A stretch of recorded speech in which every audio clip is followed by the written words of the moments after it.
aici cu fără șlat. Ia, fără șlat, ce poți? Stai, te rog, că e rug, nu mai e.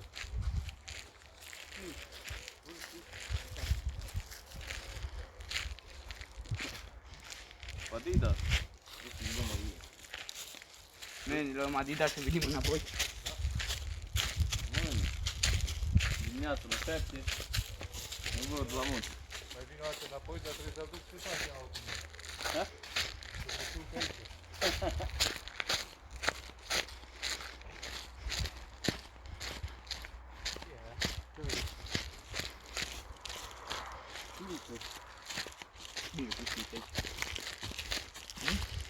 Ăia ce-o dat la fund.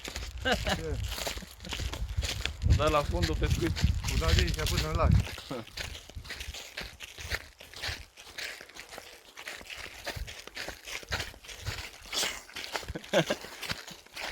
Hai de arăie, că te chemă și pe șarpele. Așa nu știu, cred că a fost tare, ce scrie așa? Eu trazic. Uite, faci focul. Calmendre.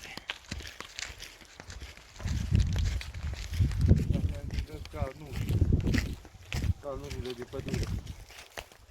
La aici.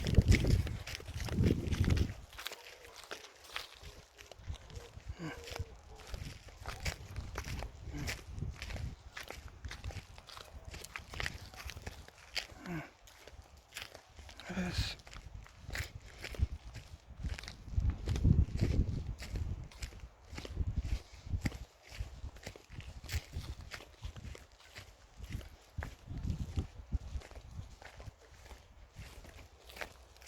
Unde ai aruncat asta?